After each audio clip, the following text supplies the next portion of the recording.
Vamos abrir as nossas Bíblias hoje à noite no livro do Gênesis, capítulo de número 29. Livro do Gênesis, capítulo de número 29. Vamos ler a partir do versículo de número 31. Eu quero permissão de vocês para ler capítulo adentro do capítulo 30. Nós começamos no 29, mas nós vamos continuar no 30. Esse é um texto tão interessante da Bíblia que vale a pena a gente ler. É tão intrigante, é tão parecido conosco, é tão parecido com a nossa história, tão parecido com a nossa família, com os nossos casos, com as nossas histórias. Vamos ver.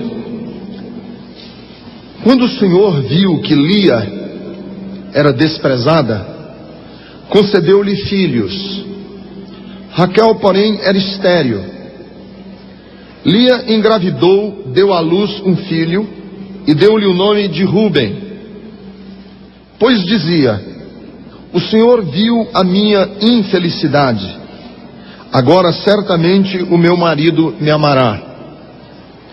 Lia engravidou de novo, e quando deu à luz outro filho, disse: porque o Senhor ouviu que sou desprezada, deu-me também este, pelo que o chamou Simeão. De novo engravidou, e quando deu à luz mais um filho, disse: agora finalmente meu marido se apegará a mim, porque já lhe dei 3 filhos. Por isso deu-lhe o nome de Levi. Engravidou ainda outra vez, e quando deu à luz mais outro filho, disse: desta vez louvarei o Senhor. Assim deu-lhe o nome de Judá. Então parou de ter filhos. Quando Raquel viu que não dava filhos a Jacó, teve inveja da sua irmã. Por isso disse a Jacó: dê-me filhos ou morrerei. Jacó ficou irritado e disse: por acaso estou no lugar de Deus que a impediu de ter filhos? Então ela respondeu: aqui está Bila, minha serva, deite-se com ela, para que tenha filhos em meu lugar, e por meio dela eu também possa formar família. Por isso ela deu a Jacó sua serva Bila por mulher. Ele deitou-se com ela, Bila engravidou e deu-lhe um filho. Então Raquel disse: Deus me fez justiça, ouviu o meu clamor e deu-me um filho. Por isso deu-lhe o nome de Dan. Bila, serva de Raquel, engravidou novamente e deu a Jacó o segundo filho. Então disse Raquel: tive grande luta com a minha irmã e venci, pelo que o chamou Naftali. Quando Lia viu que tinha parado de ter filhos, chamou sua serva Zilpa e deu a Jacó por mulher. Zilpa, serva de Lia, deu a Jacó um filho. Então disse Lia: que grande sorte! Por isso o chamou Gade. Zilpa, serva de Lia, deu a Jacó mais um filho. Então Lia exclamou: como sou feliz! As mulheres dirão que sou feliz. Por isso lhe deu o nome de Aser. Durante a colheita do trigo, Ruben saiu ao campo, encontrou algumas mandrágoras e as trouxe a Lia, sua mãe. Então Raquel disse a Lia: dê-me algumas mandrágoras do seu filho. Mas ela respondeu: não lhe foi suficiente tomar de mim o marido? Vai tomar também as mandrágoras que meu filho trouxe? Então disse Raquel: Jacó se deitará com você esta noite, em troca das mandrágoras trazidas por seu filho. Quando Jacó chegou do campo, naquela tarde, Lia saiu ao seu encontro e lhe disse: hoje você me possuirá, pois eu comprei esse direito com as mandrágoras do meu filho. E naquela noite ele se deitou com ela. Deus ouviu Lia, e ela engravidou e deu a Jacó o 5º filho. Disse Lia: Deus me recompensou por ter me dado a minha serva ao meu marido, por ter dado a minha serva ao meu marido. Por isso deu-lhe o nome de Issacar. Lia engravidou de novo e deu a Jacó o 6º filho. Disse Lia: Deus presenteou-me com uma dádiva preciosa. Agora meu marido me tratará melhor. Afinal, já lhe dei 6 filhos. Por isso deu-lhe o nome de Zebulon.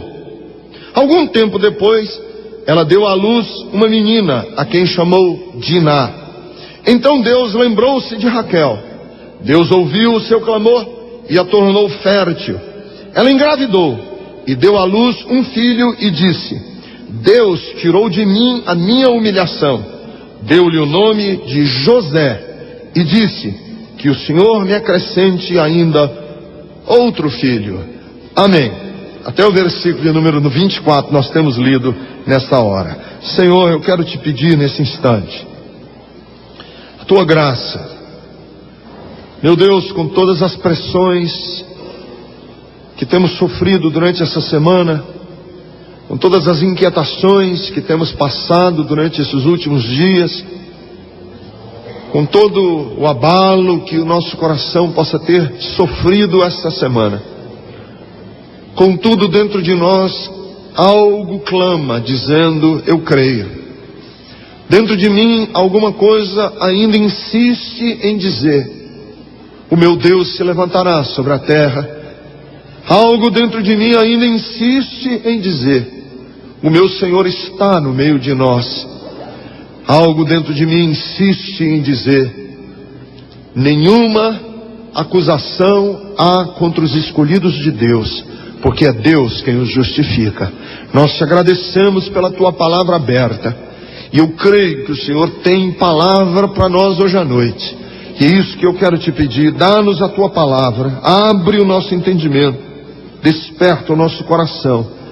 Não só nós que estamos aqui na Bethesda hoje à noite, mas todos aqueles que estão acompanhando através da mensagem gravada, seja em CD, seja em fita cassete, seja através da rádio, aonde essa mensagem chegar, a tua palavra esteja sendo verdadeira, eu te peço em nome de Jesus. Amém e amém.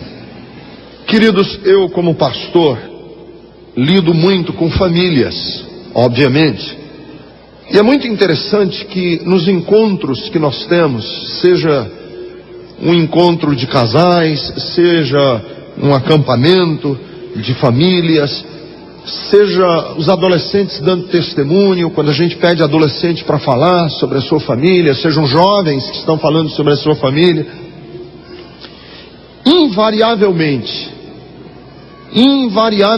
nós ouvimos testemunhos de pessoas que estão vindo de lares disfuncionais. Não é raro, pelo contrário, é muito comum nós ouvirmos testemunhos da nossa igreja do tipo: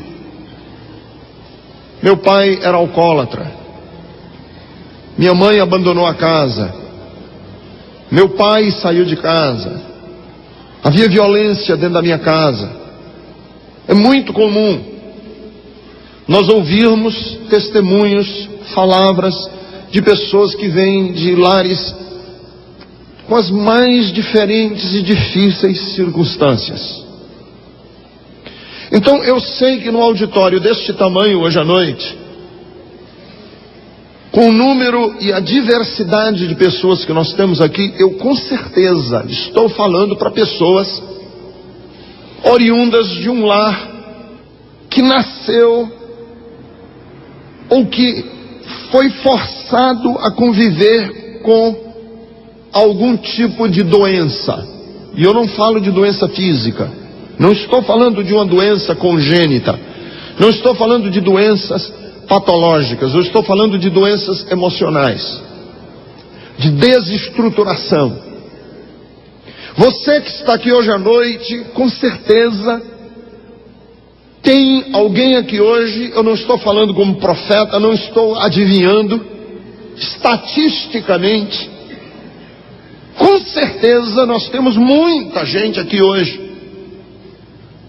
que ou seu pai ou sua mãe, ou um irmão, aconteceu alguma coisa séria dentro da sua casa. Eu não sou exceção, não sou. Eu me lembro que eu devia ter talvez 13 ou 14 anos de idade.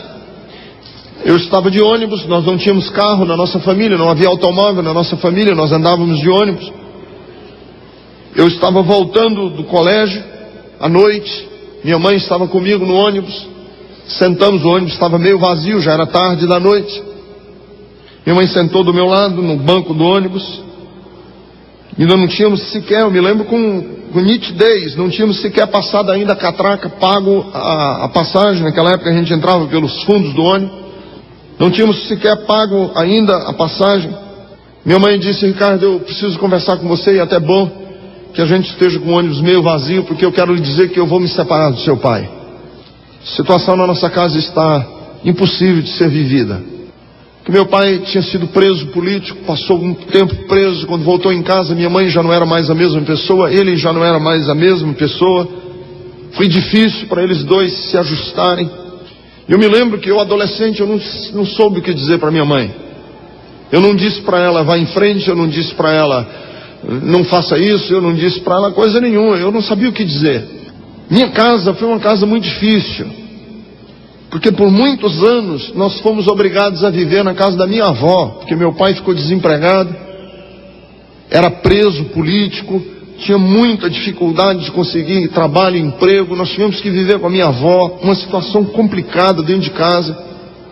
Tinha uma irmã que é mais velha do que eu, a irmã mais velha do que eu, que trouxe muitos problemas, envolvimento com tóxico. E logo o meu irmão mais novo, caçula, quando chegou à adolescência, 12 para 13 anos de idade, se envolveu com drogas pesadas, foi preso, foi levado para a FEBEM, e toda uma dificuldade que nós sobrevivemos na nossa casa por muitos anos na minha adolescência. Principalmente, eu me lembro que foram muito difíceis os anos da minha adolescência por toda essa situação que a gente tinha que viver. Então eu não me sinto peixe fora d'água. Talvez você tenha vindo hoje à noite aqui dizendo: eu acho que eu vivi uma circunstância única, peculiar, nunca ninguém viveu o que eu vivi. E eu quero dizer que muito provavelmente as pessoas que estão sentadas aí perto de você tenham passado por circunstâncias muito parecidas com a sua. Então eu queria hoje falar um pouco da casa do Jacó, porque a família é um projeto de Deus, mas ela é uma construção humana. Quem faz a família acontecer não são os anjos. Quem faz a família acontecer não é o Espírito Santo. Quem faz a família acontecer são pessoas, homens e mulheres. Não espere que um anjo venha fazer a sua família acontecer, ele não vai. Não espere que por um passo, ou por um estalar de dedos, ou um passo de mágica, as coisas de repente começam a acontecer. Não começam. É muito interessante porque eu gosto de ler a Bíblia, porque a Bíblia é clara, é nítida. A Bíblia, quem lê a Bíblia honestamente, significa quem lê a Bíblia continuadamente e não seletivamente, vai perceber que a Bíblia não mascara situações. A casa do Jacó era uma bagunça. A casa do Jacó era uma bagunça. Mas era bagunça grande. Não era bagunça, coisa simples, não. Era bagunça grande. Ele casou-se com duas mulheres. Casou-se com, primeiramente, Lia, e casou-se com a Raquel. Só que ele não amava a Lia, ele amava a Raquel. E a Lia, que não era amada, era fértil, engravidava com facilidade. A Raquel, que era amada, era estéril, não gerava filhos, não tinha filhos. Numa cultura em que a mulher estéril, numa cultura em que a mulher que não gerasse filhos era estigmatizada. E a Lia, que não era amada pelo marido, era um filho atrás do outro. E cada filho que ela nascia, acendia nela uma esperança de refazer o lar dela. Nasceu o primeiro menino chamado Rúben. E ela disse, e o nome do menino significa isso: o Senhor viu a minha infelicidade, e agora o meu marido vai me amar. E deu o nome da criança de Rúben. Engravidou de novo, deu à luz a outro menino. Ela disse, agora o Senhor viu que eu estou sendo desprezada, e deu o nome do menino de Simeão. De novo ela engravidou, e ela foi dando o nome dos meninos, e sempre prometendo a ela o seguinte: agora vai dar certo, com essa criança eu ganho o coração do meu marido. Só que por algum motivo ela parou de ter filhos. Talvez o estresse da casa, nós não sabemos, talvez um problema de saúde, a Bíblia não diz. Parou de ter filhos. E a Raquel, quando viu que ela não estava tendo filhos, e ela, Raquel, que era amada do marido, olha a bagunça, olha que bagunça essa casa. A Raquel disse, eu vou fazer o seguinte, eu não posso ter filhos, e agora que a Lia está tendo poucos filhos, eu vou entregar para o Jacó a minha escrava, para ele ter relações sexuais com ela, e aí o filho da escrava fica sendo meu filho, porque aí eu compenso com a escrava. E aí o Jacó tem relações sexuais com a escrava, e ela engravida, e a Raquel disse, pronto, agora Deus fez justiça a mim, e deu o nome do menino de Dan. E aí ela pensou, pode ser que agora dê certo. Ficou grávida de novo, porque ela estava em competição com a irmã. E no versículo de número 7, a escrava dela, chamada Bila, tem um outro filho, e ela dá o nome do menino de Naftali. Quando a Lia viu que a irmã, olha a bagunça, a Lia, ela não é amada, quem é amada é a Raquel. A Lia estava tendo filho, todo tempo tendo filho, parou de ter filho. Aí a Raquel entrou na história com a escrava dela, porque a Raquel era estéril.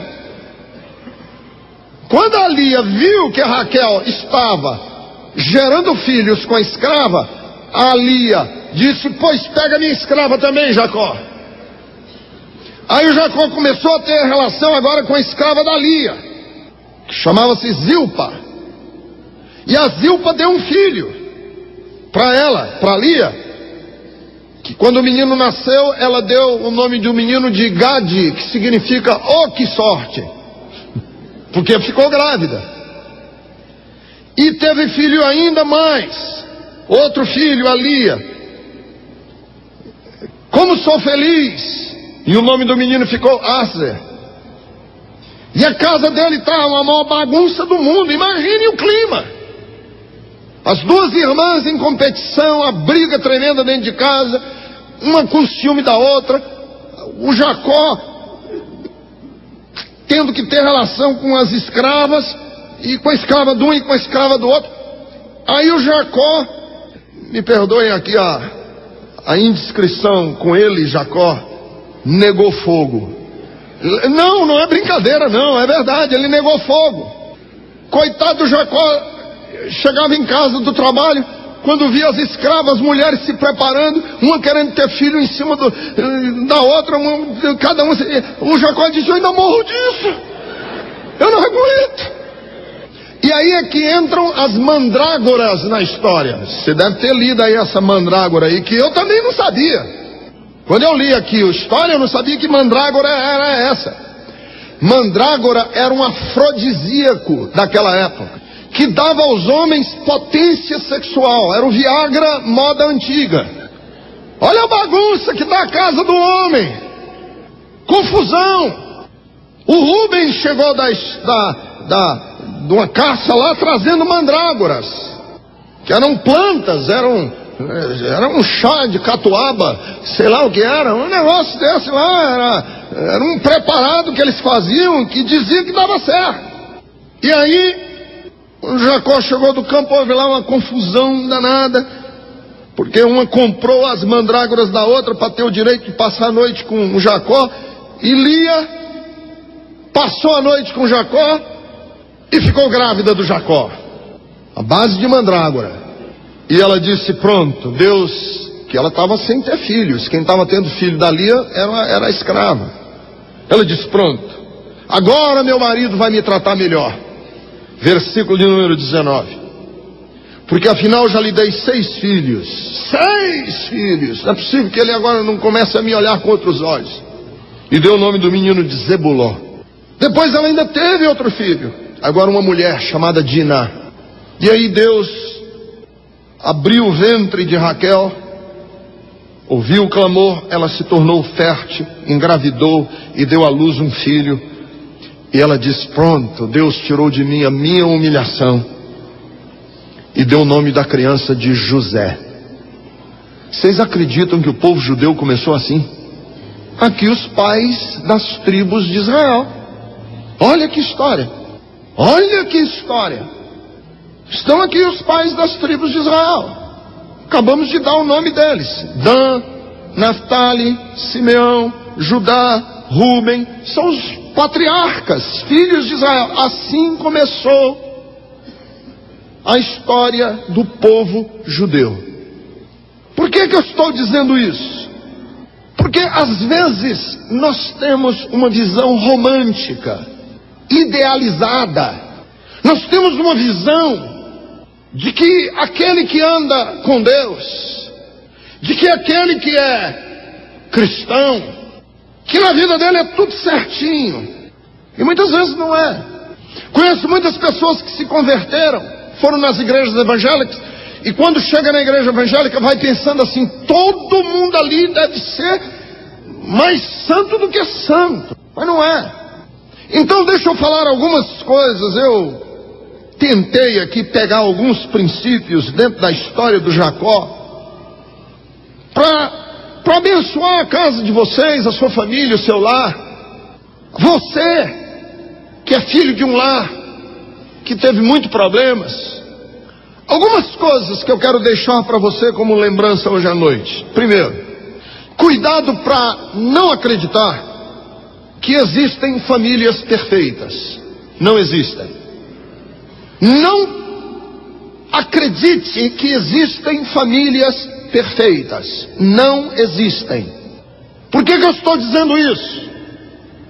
Eu estou dizendo isso não para dar licença a você, marido, não para dar licença a você, mulher, a transformar sua casa numa bagunça. Eu não quero isso. Quando eu digo que não existem famílias perfeitas, é que eu quero dar uma palavra de esperança para quem não cresceu numa família perfeita. Você diz: pastor, eu não cresci em uma família perfeita. Meu pai era um homem cheio de problemas. Minha mãe era uma mulher cheia de traumas. Minha casa era uma casa cheia de dificuldades. Deixa eu lhe dizer: seja bem-vindo ao restante de nós outros, porque ninguém cresceu numa família perfeita.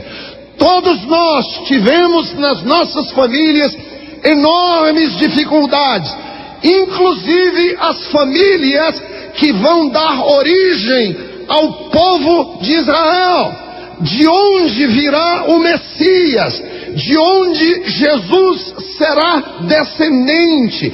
Ele vai herdar essa raiz, ele vai herdar esse tronco familiar imperfeito.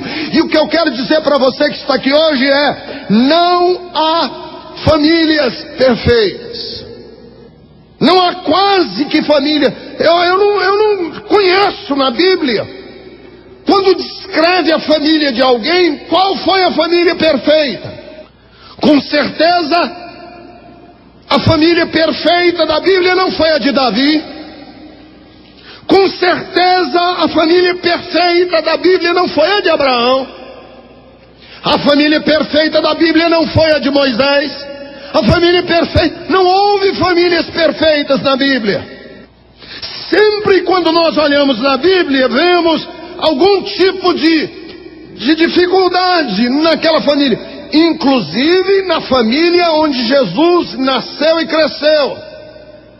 Você diz, com certeza a família de José e de Maria seria uma família perfeita. Eu acho que não, eu sei que não era. Porque quando a gente lê a história de Jesus, a pessoa masculina do José só aparece até os 12 anos de idade de Jesus. Depois dos 12 anos de idade, nós não sabemos mais nada de José. O que aconteceu com esse homem? O que foi que aconteceu com José? Ele morreu. Ora, se ele morreu, não é uma família perfeita, está faltando o elemento masculino. O que foi que aconteceu com este homem? Ele era omisso. O que foi que aconteceu com este homem? Nós não sabemos, a Bíblia é silenciosa a respeito de José. Então eu quero dizer para você que cresceu sem a figura masculina dentro de casa, porque ou seu pai foi embora, ou porque o seu pai não era referência para você, ou porque o seu pai morreu quando você ainda era muito jovem. Você não precisa se desesperar. Você pode olhar com esperança o amanhã, porque ninguém nasceu em famílias perfeitas, ninguém. E é aí que eu posso dizer para você, Deus vai visitar e dar graça e ser favorável no meio da bagunça que é muitas vezes a casa de um e a casa do outro. Deus visita essa casa como visitou a casa do Jacó, mesmo no meio da maior bagunça que ele vivia. Lá estava Deus abençoando, olhando com cuidado. Então a gente tem na Bíblia, nós temos na Bíblia bons reis que nasceram de péssimos pais. E nós temos na Bíblia bons pais, bons. O papai e a mamãe eram pessoas boas, que os filhos eram assim, vou nem dizer. Então, não se desespere. Um desses dias eu estava muito triste no meu coração, com toda essa coisa de família. E um pastor muito usado por Deus pegou na minha perna e disse assim: Ricardo, deixa eu falar uma coisa. O mais perfeito de todos os pais foi Deus. Ele teve 2 filhos e os colocou no lugar mais perfeito que havia, um jardim que nós conhecemos por Éden. E os 2 filhos desse pai amoroso deram as costas a ele. Então, cuidado para não ficar acreditando que existem famílias perfeitas. Não existem. Segunda coisa que eu queria lembrar para vocês hoje à noite: Deus, quando trabalha numa família, Ele trabalha para compensar o mal, nunca para acirrar mais ainda as doenças. Quando Deus trabalha numa família, Deus nunca trabalha para acirrar o que é doente. Quando Deus trabalha numa família, Ele trabalha no sentido de compensar os males que estão ali, trazer um certo equilíbrio, trazer uma certa... Quando Deus trabalha no projeto da família, é para compensar os desmandos nossos, as coisas erradas.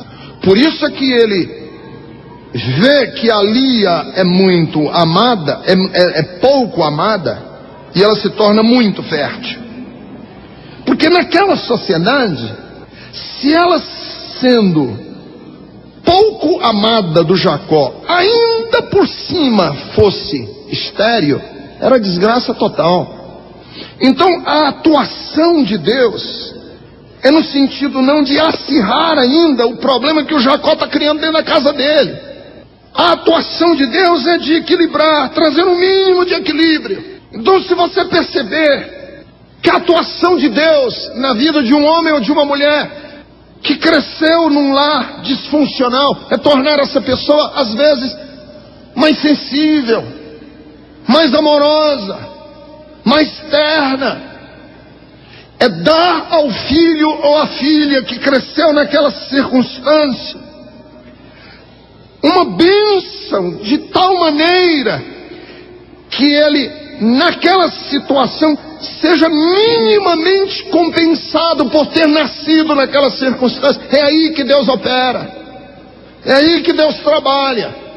Por isso é que existe um princípio bíblico de que as mulheres que são casadas com não cristãos não abandonem o seu marido em hipótese nenhuma, porque você é a presença de Deus dentro deste lar para trazer equilíbrio dentro dessa casa. E o apóstolo São Paulo diz que a mulher santifica o seu lar.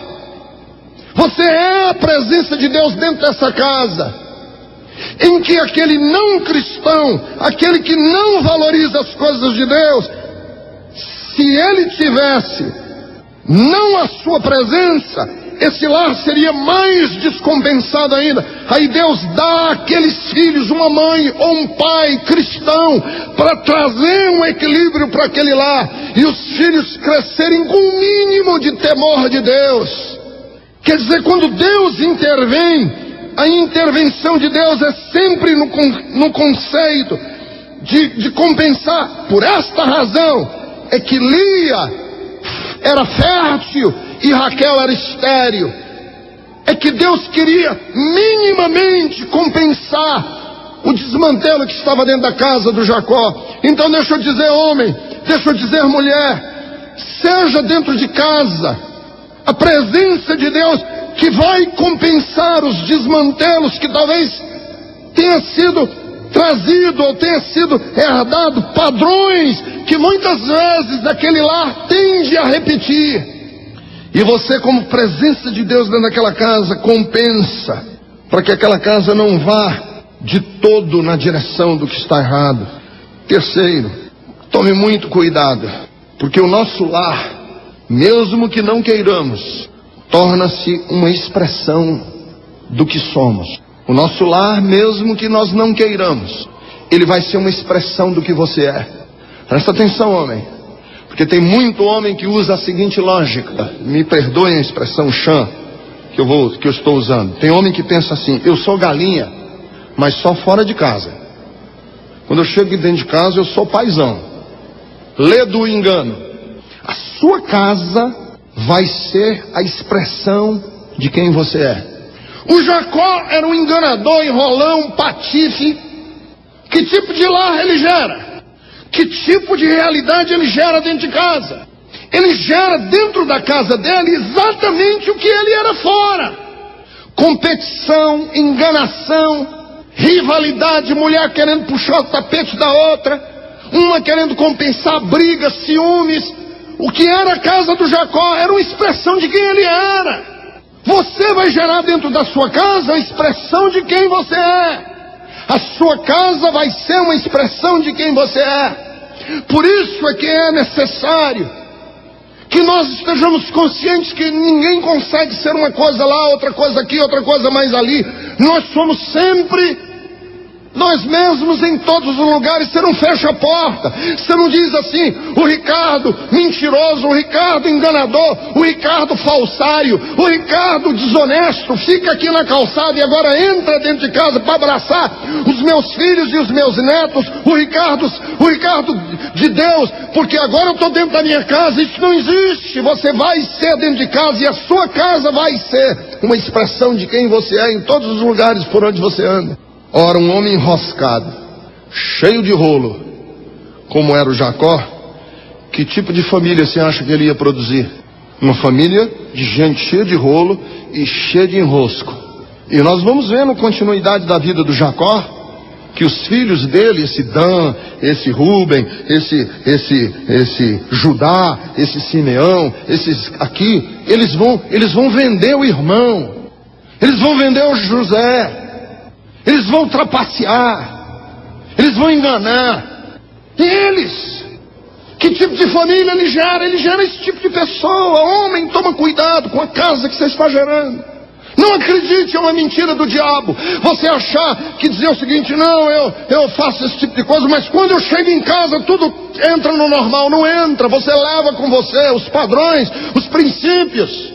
Quarto, cuidado para não viver colocando pressão sobre os seus filhos. Queridos, eu fico inquieto quando eu leio essa história do Jacó, da casa dele, porque os meninos nasceram não com uma proposta bonita de um pai e uma mãe querendo ter filhos. Eles geraram filhos para compensar desvantagens. É ignóbil, é vergonhoso, é triste pensar que uma mãe quer ter o filho para compensar a desvantagem que ela está dentro de casa. E nesse afã de querer compensar o que estava dentro de casa, aí passou a valer tudo.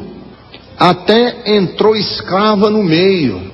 Escrava, ele transando com as escravas.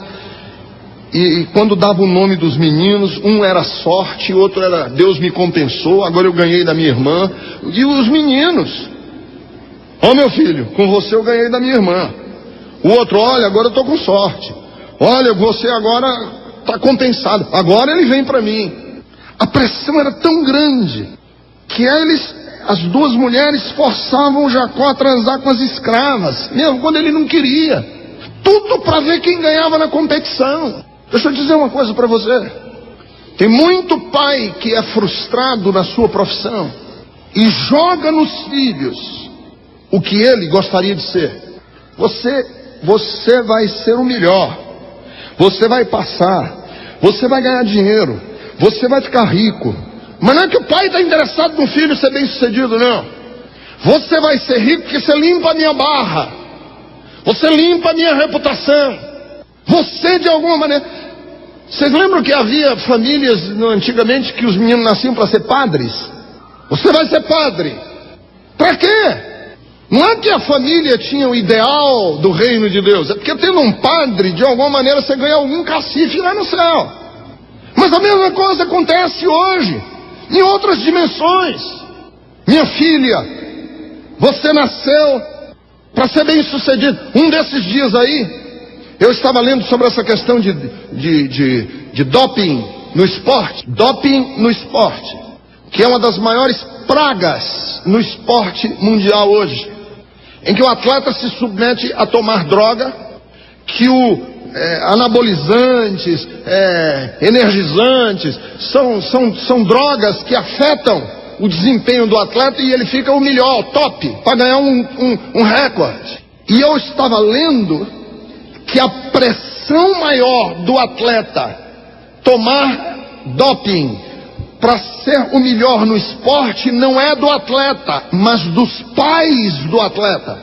É o papai e a mamãe que querem desesperadamente que o filho seja recordista mundial. Sabe por quê? Não é porque só ganha dinheiro, não. É porque sai nos jornais, porque o mundo inteiro passa a conhecer aquela pessoa. É o estrelado, é a fama imediata. Quantas mocinhas estão sendo hoje incentivadas a posarem nuas em revistas pornográficas? Quantas estão aí sendo incentivadas a entrarem para o mundo, entre aspas, da fama? E você sabe quem mais incentiva essas meninas a entrarem? As mães. Quando abre concurso de criancinha de 8, 9 anos para aparecer num comercial, numa coisa, as mães ficam loucas da vida, porque elas se veem na criança. É a minha oportunidade, é você que vai fazer por mim o que eu nunca consegui fazer. Querido, cuidado, porque os nossos filhos não podem se tornar o desejo de que a nossa vida seja finalmente abençoada, porque simplesmente eles é que estão dando certo. Quinto, não acredite nunca que o tempo ou que os acontecimentos naturais da vida resolverão os seus problemas. Nunca acredite que o tempo ou que os acontecimentos naturais da vida vão resolver os nossos problemas. Deixa acontecer, deixa rolar para ver como é que fica. É uma atitude. A outra atitude é acreditar no seguinte: quando eu tiver mais filhos, e mais, vai chegar um ponto que não é possível que ele não se apaixone por mim, o Jacó. E aí no versículo 19, quando nasce o 6º filho, ela olha para ele e diz assim: agora sim, não é possível. Depois que eu pari 6, não é possível que você não se incomode comigo.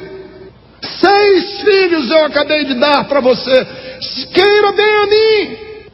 E a cada filho que ia nascendo, sabe o que ia acontecendo? Os problemas iam se avolumando.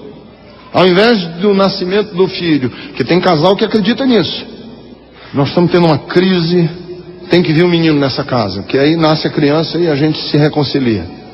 Menino não reconcilia ninguém.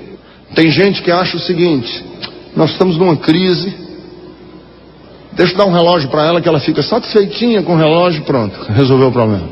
Quantos casais em crise acham que se acumular mais, se comprar um barco, eu vou comprar um barco para a gente passear, quem resolve nosso problema? Não resolve.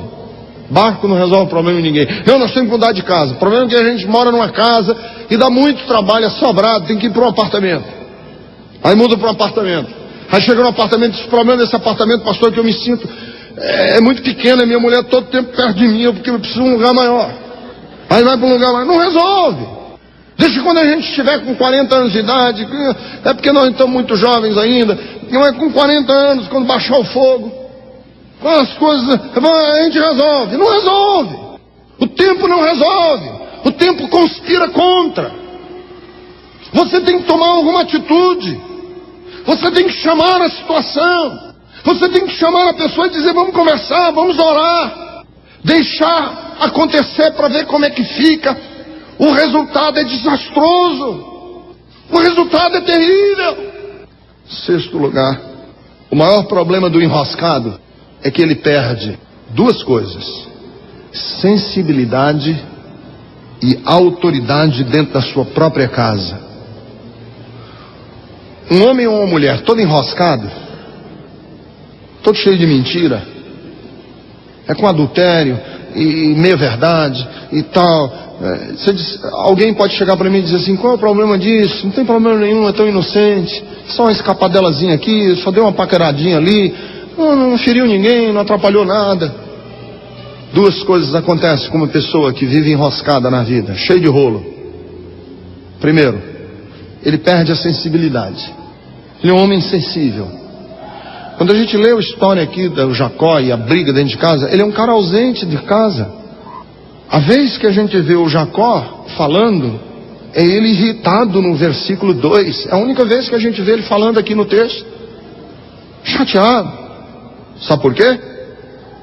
Porque Raquel, que era a mulher que ele amava, não é a que ele não amava, é a que ele amava, a Raquel que ele amava, chegou para ele e disse: eu estou cheia de inveja da minha irmã, a gente se ama tanto, e ela que tem filho, triste.